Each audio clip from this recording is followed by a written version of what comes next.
తాండూరు పట్టణంలోని SVR function హాల్లో ప్రజాపాలన ప్రగతి ప్రణాళికలో భాగంగా తాండూరు నియోజకవర్గ స్థాయి విద్య వారోత్సవాలను ఘనంగా నిర్వహించారు. ఈ కార్యక్రమానికి ముఖ్య అతిథిగా హాజరైన ఎమ్మెల్యే మనోహర్ రెడ్డి ఈ కార్యక్రమాన్ని ప్రారంభించారు.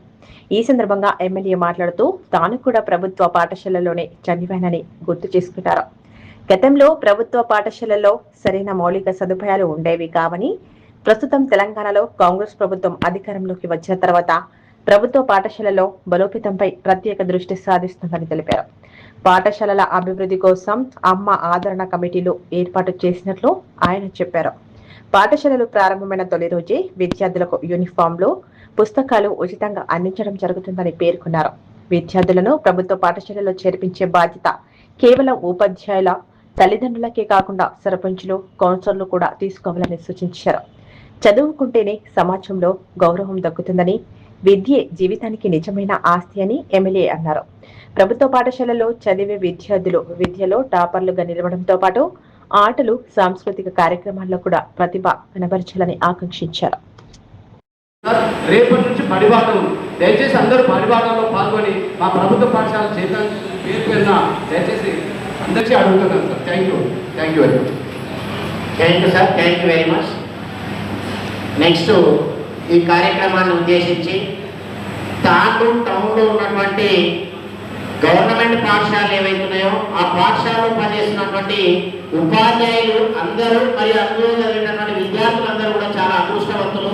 ఎందుకంటే మీకు అందరికీ కూడా ఇప్పుడు మీకు ఒక సుహృదయం ఉన్నటువంటి గొప్ప మనసు ఉన్నటువంటి నీరజ మేడం గారు ఆ మున్సిపల్ చైర్మన్ కావడం అనేటటువంటిది తాండూరు టౌన్లో ఉన్నటువంటి పాఠశాలల యొక్క వాళ్ళ పిల్లల యొక్క అదృష్టంగా మేము భావిస్తున్నాం మేడం. సో ఈ కార్యం ఎందుకంటే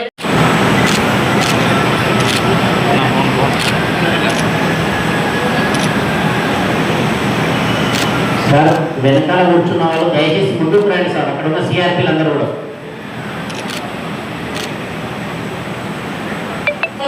వివిధ రకాల ఆఫీసులు ఉంటాయి. మనకి ఎక్కడ ఏమి చేయాలనేది ఒక తెలియని పరిస్థితి.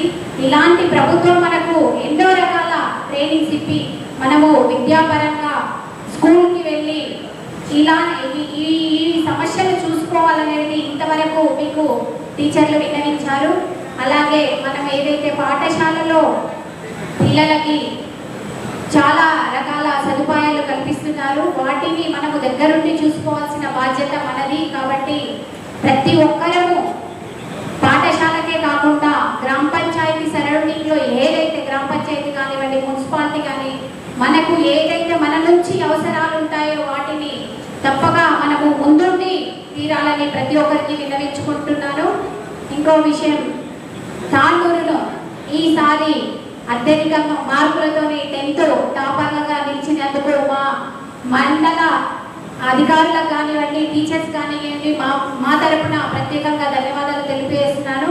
అందులోపల తాండూరులో టౌన్ లోపల టాపర్గా మా సాయిపూర్ నుంచి టాపర్గా నిలబెట్టినందుకు నా తరపు నుంచి కూడా ప్రత్యేకంగా మా టీచర్లకు ధన్యవాదాలు తెలుపుతున్నాను. ఇంకా ఇప్పుడు విదేశం సార్ చెప్పినట్టు పాఠశాలలకు మా వంతు సహాయ సహకారాలు ఏమున్నా మేము ముందలుండి మన అన్న మనోరెడ్డి గారు అభివృద్ధికి ఎక్కడ కూడా చిన్న మచ్చ రాకుండా చూసుకుంటున్నారు. వాటిని మేము కూడా వారి ఆధ్వర్యంలో ముందుండి టీచర్లకు తోడుగా ఉంటామని తెలియజేస్తూ, అన్న ఒక చిన్న విషయం, పాఠశాలలు కొన్ని అస్తవ్యస్తంగా ఉన్నాయి, వాటిని మీ దృష్టికి మేము తీసుకొస్తాం. మాకు దయచేసి గ్రామ ప్రజాప్రతినిధులు, ఇక్కడ పట్టణ ప్రజాప్రతినిధులు, కౌన్సిలర్లు అందరూ కూడా ప్రభుత్వ పాఠశాలకు మీరు వెన్నంటి ఉండి ఎంకరేజ్ చేయాలి. ఎందుకంటే ఈ మధ్యలో 2 కళ్ళలాగా విద్యా వైద్యం మన ప్రభుత్వం ప్రతిష్టాపనది. రేపు జూన్ నుంచి ప్రతి పాఠశాలకు ఉదయం పిల్లలు ఇబ్బంది పడుతుందని చెప్పేసి అల్పాహార పథకం 4 మండలాల్లో కూడా అల్పాహార పథకం ప్రారంభం చేశారు. అది చాలా సంతోషం.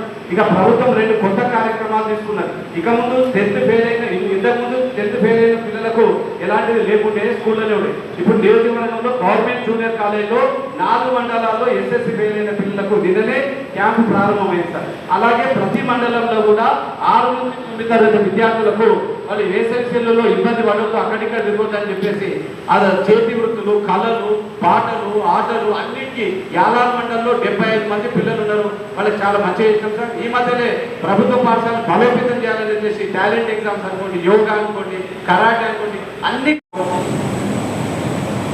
ఈరోజు తాండూరు భవిష్యత్తుని, తాండూరులో ఉన్నటువంటి మన పిల్లల భవిష్యత్తుని మారవాలన్నా ఇక్కడ ఉపాధ్యాయులు ఉన్నారు, వారిని పిల్లల్ని మంచి నడవడికల్లో చాలా డ్రాప్అవుట్స్ ఉన్నటువంటి వారిని అందరినీ కూడా చేర్పించవలసినటువంటి బాధ్యత, ఆ స్కూల్స్ని ఏ విధంగా డెవలప్ చేయాలా, మన దగ్గర ఉన్నటువంటి డ్రాప్అవుట్స్ని ఏ విధంగా తగ్గించాలా అనే దాంట్లో భాగంగానే ఈరోజు మీతో మాట్లాడడం, మీతో అందరూ కూడా, ఎందుకంటే ఆ గ్రామానికి పట్టుకోవాలంటే వాళ్ళు ఆ గ్రామ సర్పంచ్ తలుచుకుంటే ఏదైనా సాధించగలుగుతున్న ఒక మంచి ఉద్దేశంతోనే ఈరోజు గౌరవ ముఖ్యమంత్రి గారు ప్రజాపాలనలో ఈ కార్యక్రమం పెట్టడం జరిగింది. దీంట్లో అందరినీ కూడా నియోజకవర్గంలో ఉన్నటువంటి ఎంపీఓలను కానివ్వండి, ఉపాధ్యాయులందరినీ కూడా వారి సూచనలు ఏ విధంగా చేస్తే బాగుంటుంది, ప్రైవేట్ స్కూల్స్కు దీనిగా మన పిల్లలకు గవర్నమెంట్ స్కూల్లో ఏ విధంగా చేర్పించాలనే ఒక మంచి లక్ష్యమే ఈరోజు మీతో వారు చర్చించబోయే అంశాలు. దీన్ని మీరు అందరూ కూడా జాగ్రత్తగా గ్రహించవలసినటువంటి అవసరం ఉన్నది. అందుకే ఇప్పుడు మన ముఖ్యమంత్రి గారు అంటా ఉంటారు, ఏదైనా మహిళా సాధికారత రావాలా, ఏ బాధ్యత మహిళలకు అప్పచెప్పినప్పుడే చాలా సక్సెస్ఫుల్గా ఉన్నది. అందుకే ఈరోజు మనం ఇల్లు ఇచ్చిన, ఈరోజు ఒక రేషన్ కార్డు ఇచ్చిన, ఈరోజు మహిళలకు పెద్దపీట వేయడం జరుగుతూ ఉన్నది.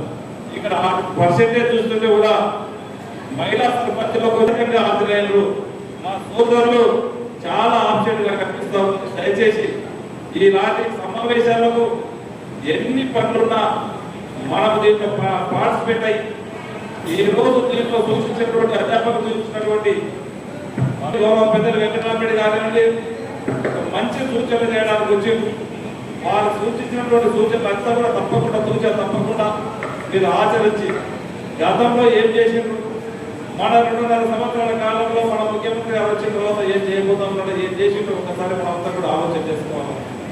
మీకు అందరూ కూడా గుర్తు, మీరు అంతా ఇంతకుముందు గతంలో కొంతమంది సర్పంచులు ఉన్నవారు ఉన్నారు. ఒక స్కూల్ పోయినప్పుడు మొట్టమొదటిగా మనకు ఒకటే చెప్తా ఉంటారు పిల్లలు, మా దగ్గర టాయిలెట్స్ లేవు, మా స్కూల్కు చున్నాలకు వేసినట్టు ఇది లేదు, మా రోజు మేమే క్లీన్ చేసుకుంటా ఉన్నాం, మా ఉపాధ్యాయులు మేము కలిసి క్లీన్ చేసుకుంటున్నాం, బెల్లు కూడా మేమే కొడుతూ ఉన్నాం, తాగడానికి నీళ్లు కూడా లేవు, మిడ్ డే మీల్స్ అన్నం మీద తిని బయటికి ఎక్కడో ఊరు బయట ఏమైతే ఊళ్ళలో ఇల్లు ఉంటుందో వాటి దగ్గరికి మీ దగ్గరికి పోయి చేతులు కడుపుకునే పరిస్థితి ఉందని చెప్తా ఉంటుంది. ఇప్పుడు గౌరవ ముఖ్యమంత్రి గారు మన గవర్నమెంట్ వచ్చిన తర్వాత ఒకటే చెప్పుకున్నాం, అమ్మ ఆదర్శ పాఠశాల ద్వారా మినిమం అది కూడా మన మహిళా సంఘాల అధ్యక్షురాలతోనే, ఆ గ్రామంలో మన సంఘాలు ఎవరైతే మహిళా సంఘాలు ఉంటాయో ఆ సంఘ అధ్యక్ష కార్యదర్శులతోనే మినిమం ఫెసిలిటీస్ ఆ స్కూళ్ళలో ఇవ్వడం జరుగుతూ ఉంటారు. మీరందరూ కూడా చెక్ చేసుకోవచ్చు.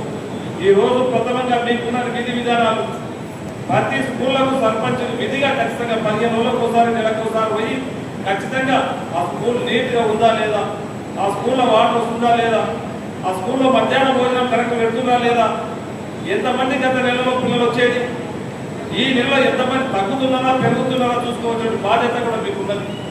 దాంట్లో భాగంగానే మనం అమ్మ ఆదర్శ పాఠశాల ద్వారా మినిమం వాటర్ ఖచ్చితంగా నీళ్ళు ఇవ్వాలా. మహిళలకు టాయిలెట్స్ పనికి కూడా ఈ విద్యార్థులకు ఇబ్బంది అవుతూ ఉన్నది, బయట ఇబ్బంది పడుతూ ఉన్నారు, ఇంటికి వస్తే మళ్ళీ ఇంటికి వచ్చినంత వరకు కూడా వాళ్ళు బాత్రూమ్ పోవడానికి ఇబ్బంది అవుతూ ఉన్నది. దాని నుంచి కొన్ని రోగాలు కూడా వస్తూ ఉన్నాయి, కిడ్నీ రోగాలే కానివ్వండి, ఇబ్బందికరంగా చాలా మంది మహిళా విద్యార్థులు ఇబ్బంది పడుతూ ఉంటారు. దీనంతా కూడా గమనించి మినిమం టాయిలెట్స్ ఖచ్చితంగా దాంట్లో వాటర్ ఉండే నీళ్ళు వచ్చే విధంగా 4 మినిమం ఫెసిలిటీస్ పెట్టి 99% 90% అన్ని స్కూళ్ళు కూడా అమ్మ ఆదర్శ పాఠశాల ద్వారా ఖచ్చితంగా చాలా 70-80% స్కూళ్ళని ఖచ్చితంగా చేయడం జరిగింది 2 సంవత్సరాలు. అటువంటి స్కూల్ మినిమం ఫెసిలిటీ ఇచ్చేసి ఈరోజు మీరు మనం గవర్నమెంట్ స్కూల్ ప్రైవేట్ స్కూల్ కూడా మీరు ఒకసారి రెండింటి కూడా వేరే చేసుకోవాలి. మన ఊళ్ళోనే ప్రైవేట్ స్కూల్ ఉంటుంది, దాంట్లో ఇంటర్మీడియట్ క్వాలిఫికేషన్ అయ్యే టీచర్స్ ఉంటారు, మన గవర్నమెంట్ టీచర్లు చాలా క్వాలిఫైడ్ టీచర్స్ ఉంటారు, ఉపాధ్యాయులు ఉంటారు. మీరు మనకు ఆ పిల్లలకు చెప్పవలసిన బాధ్యతలు ఉండదు. మీరు ఖచ్చితంగా గవర్నమెంట్ స్కూల్లో చదవండి, గవర్నమెంట్ స్కూల్లో మంచి రిజల్ట్ వస్తాయని చెప్పి ఖచ్చితంగా టీచర్స్ని కూడా ఉపాధ్యాయులను కూడా పెట్టి ఈ పిల్లలకు నాణ్యమైనటువంటి చదువు చెప్పాలా. సమాజంలో ప్రైవేట్ స్కూల్కు ధీటుగా మీరు చెప్పవలసిన బాధ్యత ఉందని చెప్పి ఆ సమస్య కూడా మీరు భుజస్కంధాలపై నేర్చుకొని ఖచ్చితంగా మన వికారాబాద్ జిల్లా అంటేనే ఎడ్యుకేషన్లో కానివ్వండి, ఈరోజు రిజల్ట్స్ పరంగా చూసుకుంటే కూడా చాలా వెనుకబడి ఉన్నాం. కిలోమీటర్లు 180 కిలోమీటర్లు మన జిల్లా ఉన్నది. రిజల్ట్లో మాత్రం మంచి పొజిషన్లో ఉన్నది. ఎక్కడో ఖమ్మం ఉన్నది, ఈరోజు ఒక టాప్ పొజిషన్లో వాళ్ళు ఉన్నారు. మనము మన జిల్లాలో ఏం చెప్తారు, రాష్ట్ర రాజధాని మీద దగ్గరుండి ఎడ్యుకేషన్లో చాలా వెనుకబడి ఉన్నాం. ఈ వెనుకబడి స్థానాన్ని తరిమి కొట్టి మన స్కూల్లో కూడా మన పిల్లలకు కూడా ఒక మంచి భవిష్యత్తు ఇచ్చే విధంగా మన దగ్గర నుంచి ఖచ్చితంగా గ్రామ సర్పంచులు మీరు బాధ్యత వహించవలసిన ఆస్కారం ఖచ్చితంగా ఉన్నది. మీకు కావాల్సినటువంటి మౌలిక సదుపాయాలు ఖచ్చితంగా మీకు ఏ కావాలన్నా ఖచ్చితంగా మనం ఇస్తాం. మనం వచ్చిన తర్వాత మన గౌరవ ముఖ్యమంత్రి వచ్చిన తర్వాత ఏ స్కూల్లో కూడా ఉపాధ్యాయుడు లేకుండా ఉండాలని ఉద్దేశంతోనే ఆర్థికంగా ఎంత ఇబ్బందులు వస్తాయి. ఈరోజు దాదాపు ఒక 11,000 మందిని ఉపాధ్యాయులను రిక్రూట్ చేసుకోవడం జరిగింది. దాంతోపాటు దాదాపు ఒక 25-30,000 మందిని ట్రాన్స్పరెంట్గా ఇలా ట్రాన్స్పోర్ట్ కూడా చేయడం జరిగింది. వాళ్ళకు అనుకూలంగా గతంలో ఒకసారి ఉపాధ్యాయులకు ట్రాన్స్ఫర్స్ పెడితే ఉపాధ్యాయులందరూ కూడా లీడర్లు ఎదుర్కొంటున్నారు, మాకు అక్కడ ట్రాన్స్ఫర్ కావాలి ఇక్కడ ట్రాన్స్ఫర్ కావాలని చెప్పి గౌరవ ముఖ్యమంత్రి గారు ఒక ఫార్మేట్ ఏదైతే ఇచ్చినట్టు ఒక టీచర్ కూడా ఒక లీడర్ దగ్గరికి పోకుండా వాళ్ళకి అన్ని ఆప్షన్స్ వచ్చి మీకు ఎక్కడెక్కడ పోస్టింగ్లు కావాలో అందరూ కూడా వాళ్ళ చేతుల్లో పెట్టి 25,000 మందిని ఒక చిన్న కాంప్లైంట్ లేకుండా వారు కోరుకున్నటువంటి ప్లేస్ ట్రాన్స్ఫర్ చేయడం జరిగింది. గతంలో ఎప్పుడు కూడా జరగలేదు. ఎందుకంటే విద్య అనేది ఖచ్చితంగా మన దేశానికి పురోగతి. ఉపాధ్యాయులని మంచిగా పెట్టుకొని వారికి కావాల్సినటువంటి మౌలిక సదుపాయాలు అన్నింటి ఇచ్చి వారిని మన పిల్లలకు విద్యాబోధన చేయమని చెప్తే బాగుంటుందనే ఉద్దేశంతోనే గౌరవ ముఖ్యమంత్రి గారు తానే విద్యాశాఖ మంత్రి అయి ఉంటాం. ఈరోజు విద్య అనేది ఆశామాషి కాదు, వాళ్ళకి పెట్టే పెట్టుబడి కూడా మా పెట్టుబడి కాదు. ఈరోజు పిల్లలకు మనం ఎంత పెట్టుబడి పెట్టినా అది రేపటి పెద్ద సంపద లాంటిది, మన దేశానికే పెద్ద సంపద లాంటిది. కనుక వారిని మీరు ఆశామాషి చూడకుండా ప్రైవేట్ ఏదైతే ఇస్తూ ఉన్నామో ఆ టైం మీద పిల్లలకు ఇచ్చినట్లయితే బాగుంటుంది. ఉపాధ్యాయులు కూడా పిల్లలకు టైం మీద బుక్స్ ఇస్తే చెప్పడానికి వాళ్ళకు కూడా బాగుంటుందని చెప్పినప్పుడు ఖచ్చితంగా ఓపెనింగ్ ఉంటాయో అదే రోజు ఖచ్చితంగా వాళ్ళకి ఇచ్చేటువంటి 2 యూనిఫామ్స్ కానివ్వండి, వారికి కావాల్సినటువంటి స్టడీ మెటీరియల్ అంతా కూడా జూన్ 1st వీక్లో స్కూల్ ఓపెనింగ్ రోజే ఇవ్వడం జరుగుతూ ఉన్నది. ఎందుకంటే ఒకసారి మనం చదువుకోమన్నప్పుడు మనం కూడా వారికి ఇచ్చినటువంటి మెటీరియల్స్ అన్నింటినీ కూడా ఇచ్చి వారికి కావాల్సినటువంటి మౌలిక సదుపాయాలు అన్నింటినీ కూడా ఇచ్చి మనం అడిగితే బాగుంటుందనే ఉద్దేశంతోనే ఈరోజు మనమందరం కూడా వాళ్ళకు ఆర్థికంగా ఎంత ఇబ్బందులు సరే వారికి కావాల్సినటువంటి పిల్లలకు కావాల్సినటువంటి వస్తువులన్నింటినీ కూడా జూన్ 12th రోజే ఇవ్వడం జరుగుతుంది. ఈ సంవత్సరం కూడా అదే విధంగా ఖచ్చితంగా ఇస్తాం. మీరు చేయవలసింది, మీరు ఇక్కడి నుంచే మనకందరూ కూడా హామీ ఇవ్వవలసింది, గవర్నమెంట్ స్కూల్లో మంచి రిజల్ట్ తీసుకొచ్చే బాధ్యత ఉపాధ్యాయులకు ఎంత ఉన్నదో, పిల్లలకు తల్లిదండ్రులకు పేరెంట్స్కి ఎంత ఉన్నదో గ్రామ సర్పంచ్ కూడా అంత బాధ్యత తీసుకోవాల్సిన బాధ్యత, పిల్లలని ప్రయోజనం చేసే బాధ్యత కూడా మీరు పంచుకోవాలని చెప్పి కూడా మీకు అందరికీ తెలియజేసుకుంటూ ఇంకా కూడా సాయంత్రం వరకు ప్రోగ్రాం ఉన్నది. వారు చెప్పినటువంటి సూచనలు అన్నింటినీ కూడా వినండి. ఇంకా నాకు కొన్ని వేరే ప్రోగ్రామ్స్ ఉన్నాయి. నేను మళ్ళీ 4 గంటలకు మీ దగ్గరికి ఖచ్చితంగా వస్తా. మళ్ళీ ఒకసారి చర్చించుకుందాం.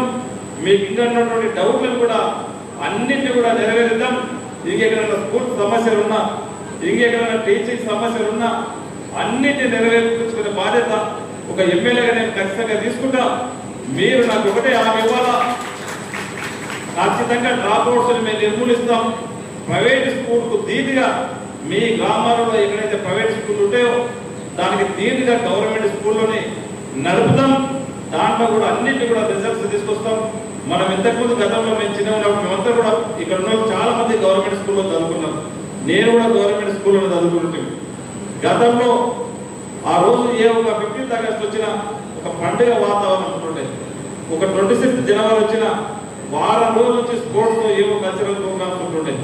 మీరు కూడా అలాంటి ప్రోగ్రామ్ ఒక గురుకుల కాలేజీలనే గురుకుల స్కూల్స్లోనే ఐఐటి కాన్సెప్ట్ యువరాజ్ బషీరాబాద్, అదేవిధంగా ఎంపీలో బషీరాబాద్ ఎంపీఓ గారు కూడా అక్కడే ఉన్నారు సార్. బషీరాబాద్ మండల్ టాపర్ యువరాజ్ 547 కొద్దిగా ఇచ్చిన వాళ్ళు వీళ్ళకు కొంచెం ప్లేస్ ఇవ్వండి. ఛానల్ ని సబ్స్క్రైబ్ చేయండి. అలాగే ఇక్కడ ఉండే ఈ గంట సింబల్ ని క్లిక్ చేయండి. మేము అప్డేట్ చేసే ప్రతి వీడియో నోటిఫికేషన్స్ మీకు వచ్చేస్తాయి.